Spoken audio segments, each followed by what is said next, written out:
একই গোষ্ঠীর মধ্যে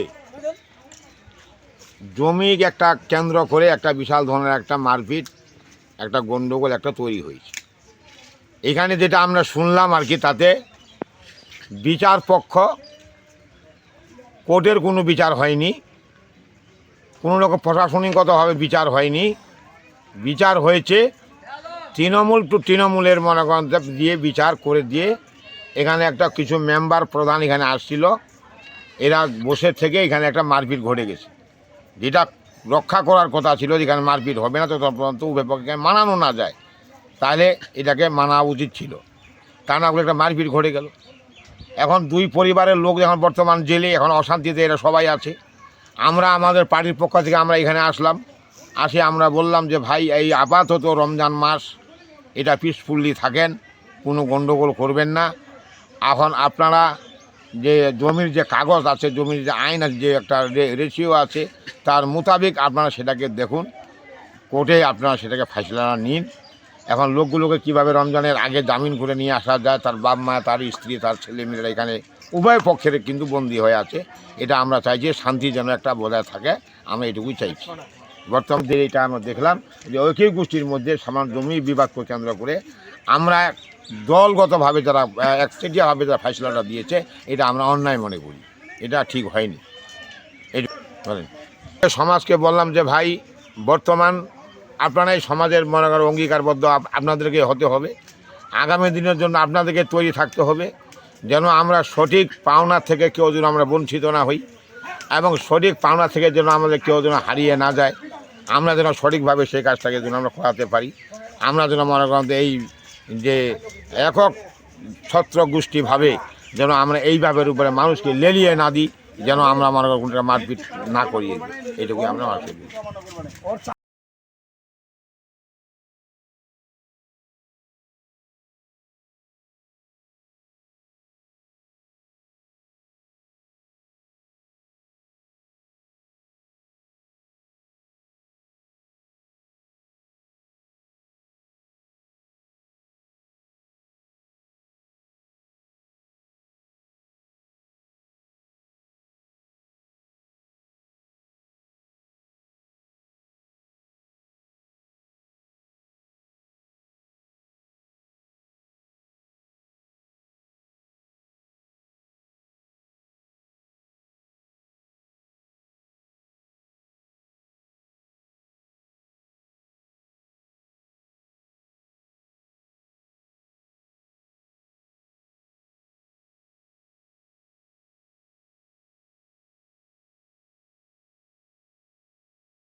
চোপড়া আপনার হচ্ছে 2 নম্বর এরিয়া কমিটির পক্ষ থেকে এই এলাকায় বারবার কিন্তু ঘটনা ঘটছে জমিকে কেন্দ্র করে, যে অশান্তি, খুন খারাপি। এর আগেও কিন্তু কয়েকদিন আগে ঘটনা ঘটেছে, আপনারা জানেন, দুটো পরিবারে সেরকমই একটা ঘটনা আজ গত কয়েকদিন আগে ঘটছে। আমরা দুই পরিবারের কাছে তাদের কথা শুনতে গেলাম, তারা দুটো পরিবারই আক্রান্ত আছে। একটা পরিবারে শুনলাম 5 জন ভর্তি আছে, একটা পরিবারে 7 জন ভর্তি আছে, খুব সিরিয়াসলি ইনজুর্ড, এবং পুলিশ কয়েকজনকে অ্যারেস্টও করছে। তার ভিতর 2-1 হয়তো নিরীহ লোকও আছে যে পুলিশ অ্যারেস্ট করছে। তো আমরা এটা বলবো যে এই বারবার করে আমাদের চোপড়া, বিশেষ করে দাসপাড়া, এই চেতনাগঞ্জে বুথে বারবার করে ঘটনা ঘটছে। প্রশাসনকে অ্যাক্টিভ হতে হবে, এখানকার যারা নেতৃত্ব আছেন, যারা শাসক দল আছে, তাদেরও কিন্তু এই ব্যাপারটা ভাবার দরকার আছে যে কেন বারবার করে এই ধরনের ঘটনা ঘটছে। বিরোধী হিসাবে আমরা এই জিনিসটাকে আমরা বলতে চাই যে এই ধরনের ঘটনা কখনো কাঙ্ক্ষিত নয়। যেভাবে পাশের বাড়ি একই বংশের মানুষ, সে বংশের নিজেকে শত্রু করে আরেকজনের মাথায় বাড়ি দিচ্ছে, খুন করছে, এটা মেনে নেওয়া যায় না, সভ্য সমাজে এটা চলতে পারে না।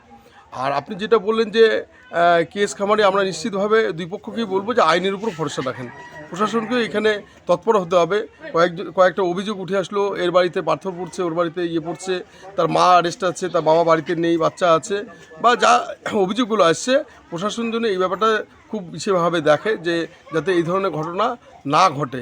বারবার করে আসুক, এদের সাথে কথা বলুক। আমরা যেভাবে কথা বললাম, দুই পরিবারকে আমরা সান্ত্বনা দিলাম যে যে ক্ষতি হয়ে গেছে সেই ক্ষতিতে ফিরিয়ে নেওয়া যাবে না, কিন্তু আগামীতে যেই ধরনের এখনও উত্তপ্ত অবস্থা, মানুষের মধ্যে যে ধরনের এখনও ক্ষোভ আছে, সেই ক্ষোভটাকে যতটা পারছি আমরা তাদের সঙ্গে কথা বলে প্রশমিত করার চেষ্টা করেছি যে আপনারা এই মুহূর্তে যে পেশেন্টগুলো আছে তাদের সুস্থতা করে নিয়ে বাড়ি ফিরের ব্যবস্থা করুন, কিন্তু তাদের ভিতরে একটা হিংসার আগুন জ্বলছে দুই বাড়িতে।